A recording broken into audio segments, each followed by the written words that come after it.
At 18, Hoa appeared to live a life blessed by heaven itself. Standing tall at 1.65 meters, with graceful curves and an angelic face, she sparked envy and admiration wherever she went. Her thick black hair fell past her shoulders, accentuating a fresh, porcelain complexion. Even in her humble neighborhood, people would crane their necks to watch her pass. Only a few months earlier, she had been a diligent, promising student who made her parents beam with pride.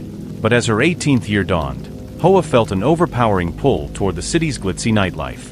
She began associating with a new crowd of friends at her school, particularly HCK, a spirited girl known for her boldness and wild lifestyle. HCK would whisper in Hoa's ear during class, "You're so pretty, but your looks are being wasted on books and chores. Don't you want to taste real freedom while you're young?" Those words ignited something in Hoa. One weekend, she gave in to HCK's repeated invitations and followed her to a trendy karaoke lounge in District 1. The neon lights, the throbbing music, and the haze of laughter and alcohol intoxicated her senses. Soon, Hoa slipped into a pattern of late nights and flamboyant outfits. She stumbled home at dawn, hair disheveled, smelling of perfume and strong liquors. Her parents, simple folk who valued discipline, grew alarmed. They begged her to spend less time with HCK and focus on her studies. But Hoa, enchanted by the glamour of parties, wealthy admirers, and the ever-pumping pulse of the city, brushed them off. As the months flew by, she sank deeper into the swirl of clubs and bars. She discovered the sweet taste of money. Older men in expensive suits would leave crisp bills or pricey jewelry for her, charmed by her youth and glowing beauty. Some proposed to buy her a motorbike. Others promised to deposit a fortune in her account if only she would show them favor. Although Hoa did not consider herself anyone's mistress, she danced dangerously close to that label, her entire being fueled by the desire for a lavish life, free from her parents' modest restrictions. And so, Hoa soared on her newfound wings of desire. She became a fixture in the nightlife of District 1, the clubs of Buivin, culminating in an aura of mystique. Other bar girls hated her for stealing their clients, but Hoa never felt threatened. She believed she was unstoppable. Months turned into a year, and Hoa's reputation spread beyond mere rumor. She was rumored to have half a dozen well-heeled men paying her bills, some from overseas, others local magnates, while she maintained the facade of an independent, carefree beauty. Her best friend HCK reveled in Hoa's success, grateful for introducing her to powerful figures. But beneath HCK's supportive smiles lurked a quiet envy. Within the bar scene, Hoa began hearing murmurs. "She's the favorite of that big shot from the shipping company. I heard he's paying her rent. Have you seen her new phone? I bet that was a gift from another wealthy sponsor." One typical evening, Hoa strolled into her usual bar, wearing an off-shoulder crimson dress and 4-inch heels. Heads turned. She felt invincible. A group of older bar girls glared at her from a corner booth. She could almost feel the acidic waves of jealousy. HCK joked, "They hate you because you're so pretty and have become the big attraction here." Hoa shrugged, tossing her hair. For a while, it felt like a movie.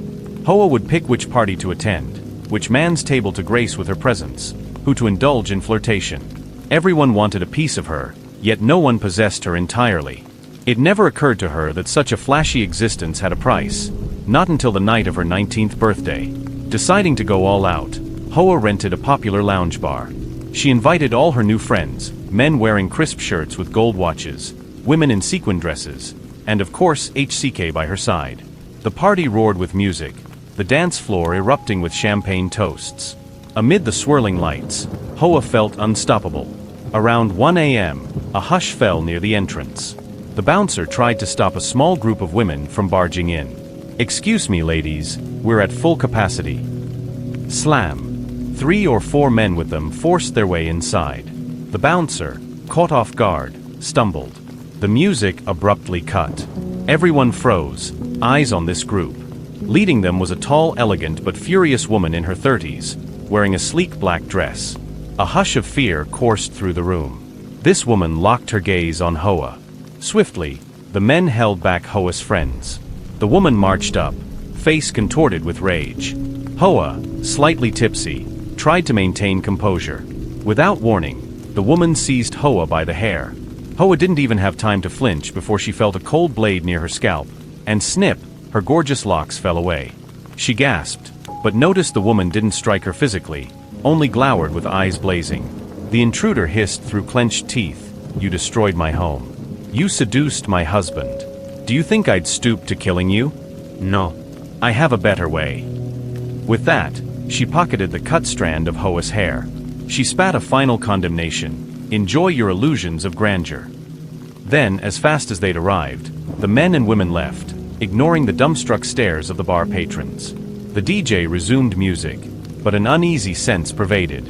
Hoa, still dazed from substances, slumped down in a corner. Hours later, HCK explained the confrontation. The woman was the wife of a businessman rumored to fancy Hoa, though Hoa had never pursued anything formal with him. Despite the drama, Hoa only felt minor annoyance at losing her prized hair. She thought, if that's all that woman can do, it's no big deal. She had no inkling that the clipped hair signified a deeper malice. A few weeks passed.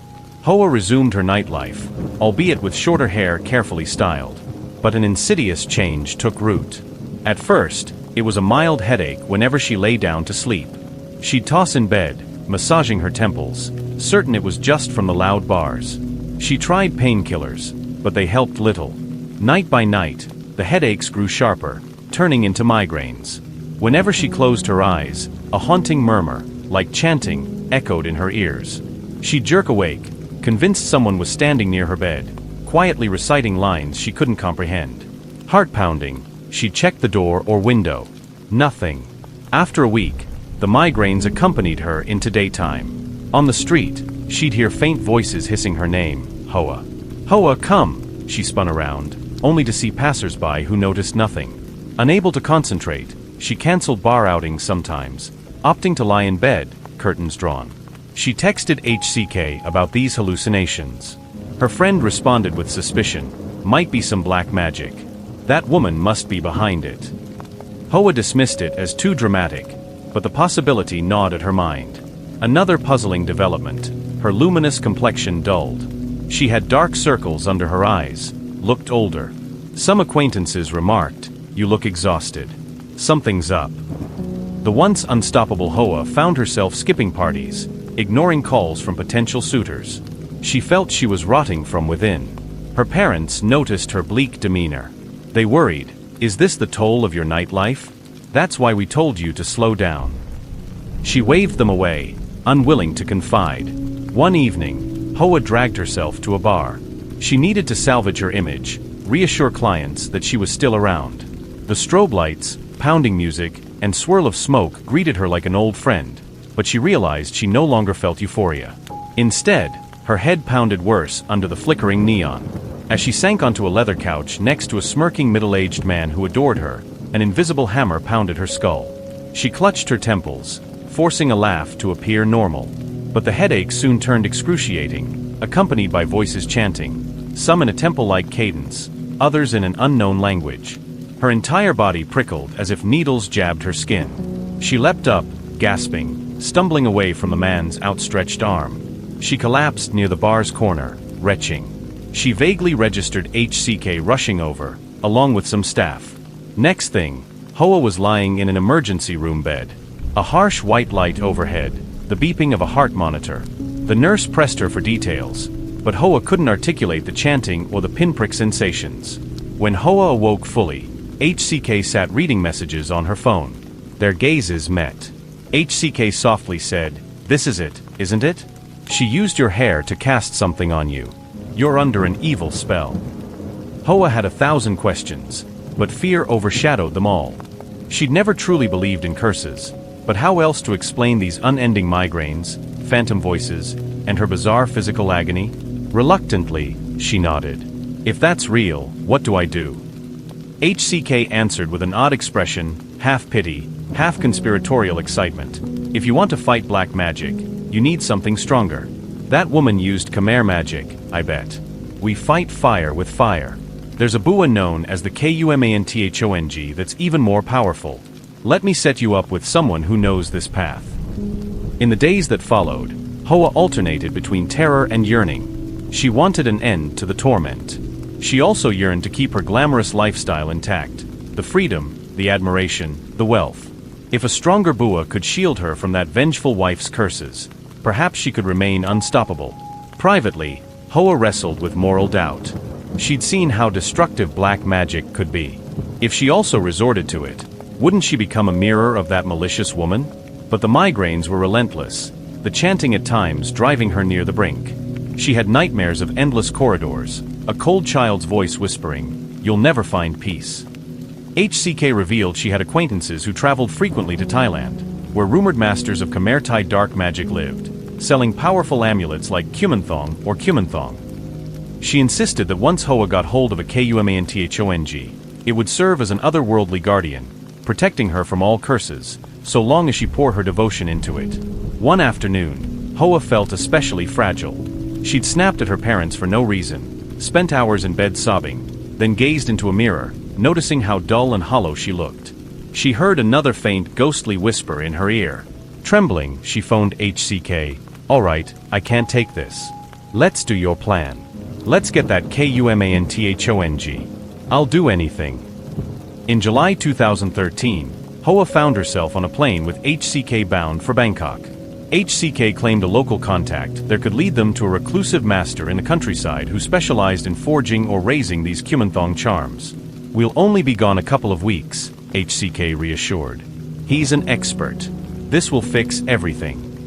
When they landed, they spent a few days in Bangkok, staying at a modest hotel. The city dazzled Hoa, a labyrinth of street markets, shrines, late-night clubs, and neon signs reminiscent of District 1 at home. But she had a singular mission: to rid herself of the curse, then secure a bulletproof shield for future threats. They eventually left the city in a small beaten-up taxi, traveling for hours into rural farmland. The roads turned dusty, flanked by endless fields, occasional clusters of banana trees, and modest huts. The driver eventually stopped near a remote dirt path, insisting that was the furthest he would go. HCK guided Hoa down that unmarked path. Dusk settled, painting the sky in purple hues. Hoa's nerves lit up at every rustle of leaves. She recalled horror stories of foreigners getting scammed or worse. But HCK marched confidently. At last, they reached a solitary house. Its exterior was unremarkable except for two stone lion statues perched on either side of the door, giving an ominous vibe. "Katsekanakt." A middle-aged woman opened, listening silently as HCK spoke rapid Thai. She eyed Hoa with curiosity, then gestured them in. Stepping inside, Hoa's senses reeled. A crimson light bathed the interior, reminiscent of a large red lantern. The walls were lined with shelves upon shelves of doll-like figures, each meticulously dressed. On a central altar, scores of smaller figurines stood, each accompanied by an offering, milk bottles or plates of sweet treats. The air was thick with incense, a suffocating swirl that made her eyes sting. HCK nudged her. "Kneel," she hissed. "Don't speak unless asked. The master's inside." Hoa lau herself, hớt powding. She glimpsed the swirl of vibrant cloth at the far side of the room, where the rumored master was presumably performing a ritual. Though she expected a Thai local, the figure that emerged looked distinctly Vietnamese, a short man in a bright yellow robe and a strange 8-trigram hat. He studied Hoa, scanning her from head to toe. "Pretty," he murmured in Vietnamese. "So you've come to adopt a KUMANTHONG?" His accent was a mix of southern Vietnamese and a faint Thai intonation. She parted her lips to answer, but HCK answered first, "Yes, master. She's in trouble with black magic. She needs protection. She's ready to commit." The master addressed Hoa in a low voice. "The bua you desire is no trivial matter. Once the child spirit is bound to you, you must never neglect it. If you do, calamity befalls you, and all dear to you. Are you certain?" Mind swirling, Hoa recalled the chanting, the migraines, the unrelenting fear. She nodded, voice trembling, "I'm certain." He continued, "The price is steep. You must house it, feed it, even give it your blood if needed. In return, it will do your bidding, protect you from curses, grant you favor in money or love. But never, never betray it." HCK beamed, as if proud. Hoa steeled herself and repeated, "I won't betray it." Thus, the pact was sealed. To Hoa's surprise, the master declared the Kumanthong was not immediately ready. "You must remain for the forging process," he said. "It can take up to 3 months." The notion rattled her. She had never planned to stay so long, But HCK just nodded. It's normal. The best ones take time. So they settled into a small wooden shack on the property. The nighttime air was stifling, mosquitoes buzzing. The master's main house, with its countless dolls, sat about 20 meters away. Hoa daily glimpsed the site of the forging ritual, a hidden side room with candlelit altars, jars containing questionable substances, and the faint stench of decay. The master or his assistant would occasionally emerge holding an infant-sized shape wrapped in cloth, chanting incantations in Khmer or Thai. Every night, Hoa tried to sleep amid the oppressive atmosphere. She repeatedly heard weeping, like a baby crying, echoing from the master's house. She'd jolt up, heart pounding. One morning, she asked HCK, "Did you hear that crying last night?" Her friend nodded solemnly. "Yes. This is normal. They gather the essence of lost infants or fetuses from who knows where. It's the ritual we signed up for." Hoa gulped, but found no strength to protest. She had come too far. She endured the nightmares, forging a fragile acceptance. Weeks crawled by. The migraine she'd had from the original curse eased, replaced by a new tension in her chest. She dreaded the moment the master would finalize her KUMANTHONG. She prayed it would indeed solve her problems, at no further cost. Finally, in mid-October, the master summoned Hoa at dusk. She was to witness the final step of the KUMANTHONG's creation. In a cramped back room thick with incense smoke, a stone table stood. On it lay a small humanoid figure, a doll meticulously crafted with baby-like proportions, carved from a special wood but with certain organic materials embedded inside, the origin of which Hoa dared not ask. The master chanted in a near-hypnotic voice, hands moving in elaborate gestures over the doll. A swirl of candlelight cast monstrous shadows on the walls. HCK stood behind Hoa, gripping her shoulders. The temperature soared, sweat beading down Hoa's temples. She felt a presence, intangible but potent, enveloping the wooden figure. At the climax, the master pricked Hoa's finger with a small knife, drawing blood. He squeezed 3 drops onto the doll's forehead. The instant they fell, a flicker of something, maybe a faint glow, seemed to dance across the doll's eyes. Hoa let out a gasp. "Name it," commanded the master. "Give it a name." She stammered, "Ni. I'll call it Ni." The master nodded approvingly and concluded the chant. He pressed a tiny golden amulet into the doll's chest, sealing it with more incantations. Then, wrapping the doll in a red cloth, he handed it to Hoa. A rustle of energy coursed through her arms as if the wooden figure weighed more than just lifeless wood. "It's done," the master said. "Care for it as though your own child. Feed it sweet offerings. Whisper your needs, and it will guide you to success. But never forget your oath."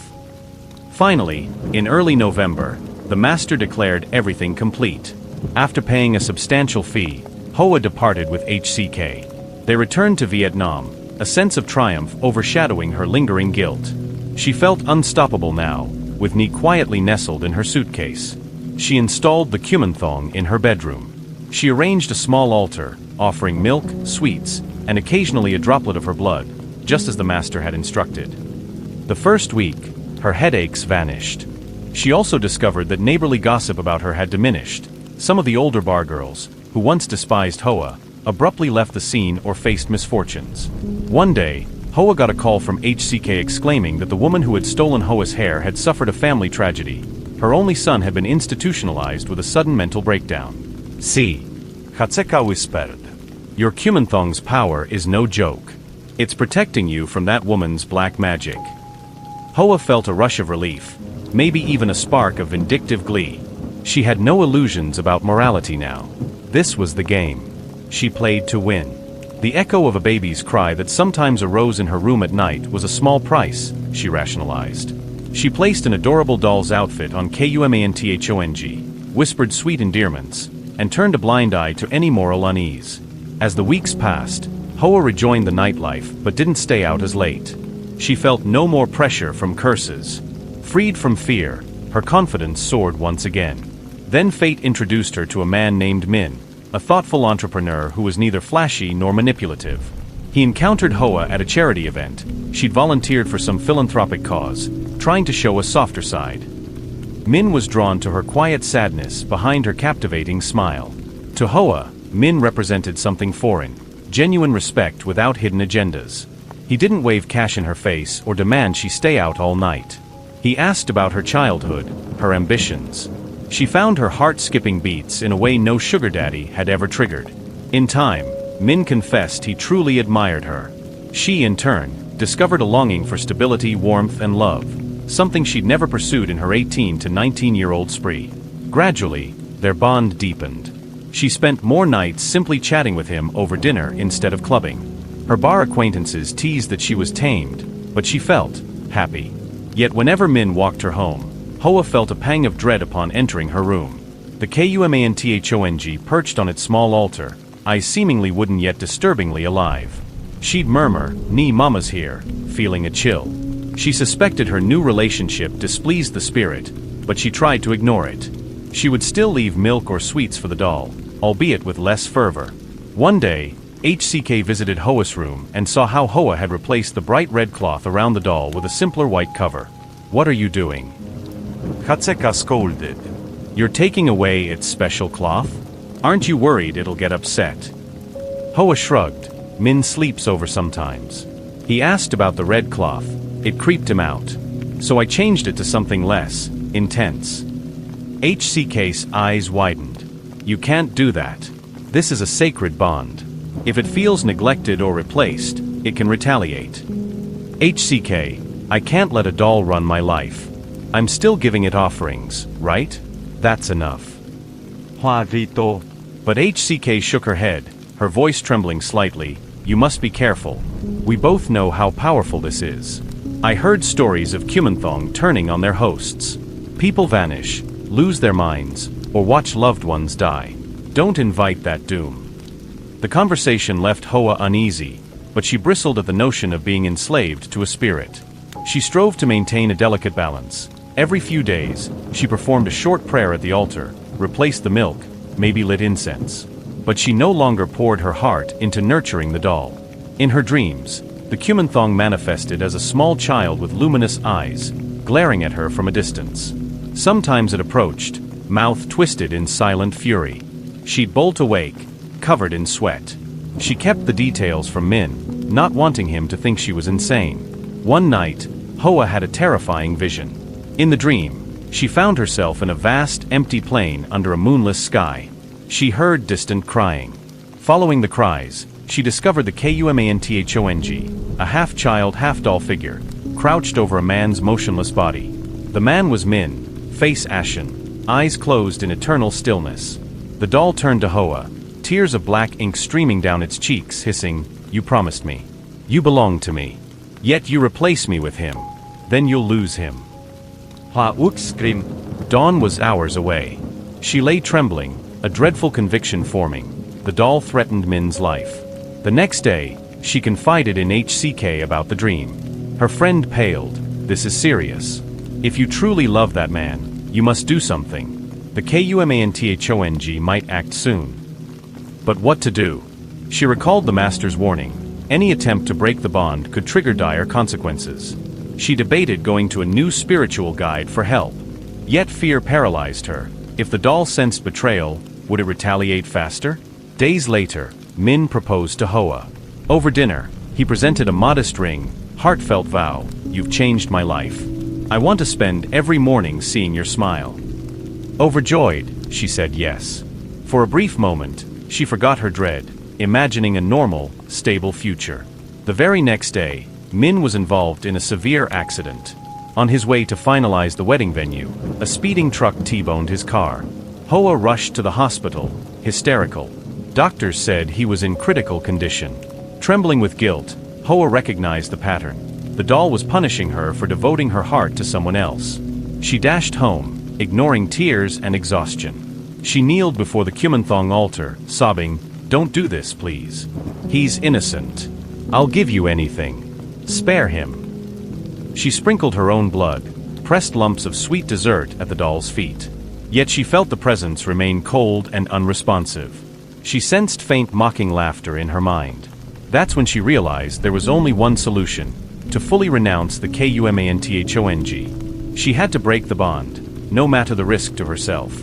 Leaving the hospital in a daze, Hoa sought out HCK. They argued. "Hoa, I can't let it kill him. I love Min. I'd rather die myself than see him harmed. HCK, but you made a pact. The KUMANTHONG won't just let you go. Breaking ties might lead to your own downfall. Yet Hoa was resolute. I must try.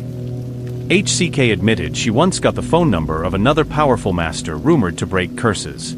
She rummaged through old papers, unearthing a slip with scrawled digits. Call him at your own risk, she warned.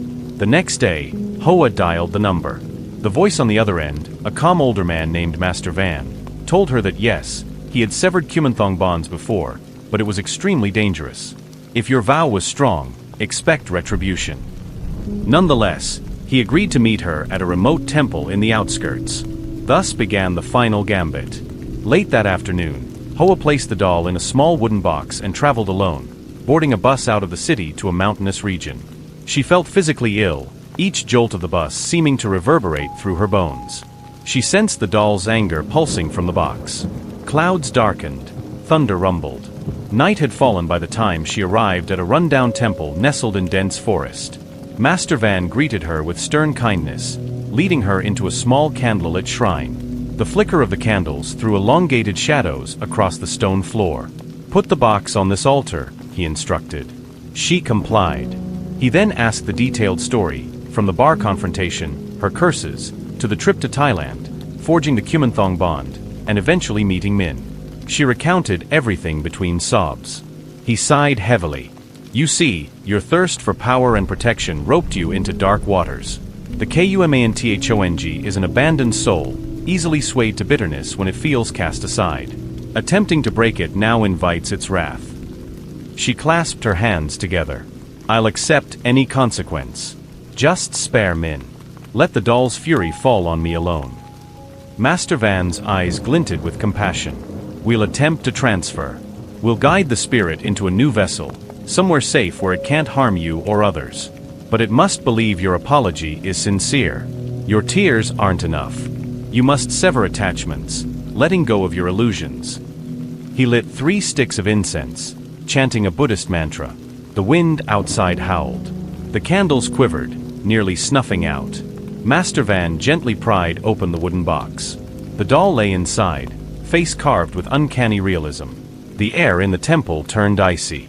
The doll's painted eyes seemed to glint malevolently in the candlelight. Van laid out several talismans in a circle, motioning for Hoa to step behind him. He began reciting incantations in Vietnamese, interwoven with Sanskrit phrases from old scriptures. A heaviness weighed on her chest, as though the spirit was resisting. At the incantation's crescendo, the doll seemingly jerked. Hoa let out a stifled cry. She could have sworn she heard a child's shriek in the rafters. The doll's limbs contorted slightly, as if something inside was twisting in agony. Suddenly, a rush of wind knocked over one of the candle stands. The flames spread momentarily on the ground. Master Van swiftly stamped it out, continuing to chant. Hoa felt a wild presence surging, swirling around the temple interior, seeking an exit. She glimpsed shapes at the edges of her vision, like fleeting silhouettes. Van pressed a talisman to the doll's chest. Return to where you came from, he commanded. You have no hold on her. She releases you. Let go. The wail echoed again, more piercing. Hoa doubled over, arms hugging her stomach, feeling as though nails raked her insides. She coughed up a trickle of blood, but she forced herself to remain upright. Van cast another handful of powder into the candle flame. A brilliant white spark lit the shrine. The doll convulsed once more, then lay still. The swirling presence dissipated. Silence. Panting, Hoa pressed her hand to her mouth. She felt the migraine vanish in an instant, replaced by a shaky calm. The doll now looked lifeless, purely wooden. Master Van gently placed it in a sealed clay urn, layering protective scripts and cloth. It's done. The spirits parted from you. But you must understand, your life has changed forever. Should you ever dabble in such darkness again, the consequences will be twice as severe. Hoa sank to her knees, tears streaming. She whispered a final apology to the lost soul. Hoa returned to the city at dawn. Her limbs ached, but her headache was gone. She felt an odd emptiness, yet also relief. She visited the hospital, finding Min awake, looking battered but stable. Overjoyed, She clutched his hand. He was safe. She confessed bits of the truth, that she'd been manipulated by something unholy, but she had rid herself of it. He, though puzzled, saw the sincerity in her eyes. Over time, with therapy, they found a measure of normalcy. Meanwhile, the nightlife that once enthralled her seemed shallow. She never again stepped foot into those neon clubs. She severed ties with old clients. She apologized to her parents, weeping in their arms. In small steps, she forged a more genuine path. A year later, Min gently proposed again, this time with Hoa free of spiritual burdens. They married in a modest ceremony, inviting close family only. Over dinner, Hoa's father raised a toast. May this union blossom in peace, with no more ghosts from the past. Hoa felt tears of gratitude welling up, remembering the daunting journey that led to this moment. But illusions of a perfect happily ever after often remain illusions. She still carried emotional scars, nightmares of the doll's face, or a child's voice accusing her of betrayal. At times, she'd wake at midnight expecting faint chanting. Only by practicing daily prayers, giving alms to orphanages, and repenting for her old ways did she find solace. HCK, for her part, drifted away, caught in the bar scene. Hoa occasionally heard rumors that HCK toyed with another Bua. But Hoa avoided contact, not wanting to be reeled back in. Now Hoa, older and wiser, shares her cautionary tale. When you summon darkness, it demands payment. It lures you with gifts, but devours your soul. I was nearly lost in that exchange. By luck, I escaped with my life. In a quiet corner of Hoa's home, an unassuming apartment far from the busy clubs, a small shrine stands. But it's dedicated solely to her ancestors, accompanied by gentle Christian or Buddhist iconography. She leaves simple floral offerings. Every so often, she dreams of a small child's silhouette near the doorway, whispering her name. She wakes up whispering, "I'm sorry. I'm sorry." Though free from the KUMANTHONG's immediate torment, the memory of her vow lingers. She prays that the spirit has found rest or has been guided to a purer place. She knows if she ever tries to reclaim her old illusions of grandeur, she could reawaken the old curse. Even now, the intangible tension remains. If she passes by a rack of dolls in a department store, her breath quickens. She can never see dolls as innocent toys. Sometimes in a crowd, she glimpses a flash of red cloth or hears a childlike snicker, only to realize it's an echo in her mind. Yet each passing day, she grows stronger in acceptance. She invests her time helping run a small shelter for abandoned animals, perhaps hoping that by caring for the helpless, she atones for the unborn spirit she once exploited. She and Min are not wealthy, but they find contentment in life's modest comforts. When people ask her if she believes in curses, black magic, or the power of an unborn child's spirit, she no longer scoffs. She simply warns them, whether you believe or not, there's a realm of unexplainable forces. Don't let desperation lead you to harness it. You can't imagine the heartbreak it might cause. She is living proof, a once carefree radiant teenager, cast into a labyrinth of envy, glamour, and dark sorcery. Her gamble for security cost her youth, her sense of self, and endangered her beloved. Although she survived the darkness, the experience left its permanent mark upon her soul.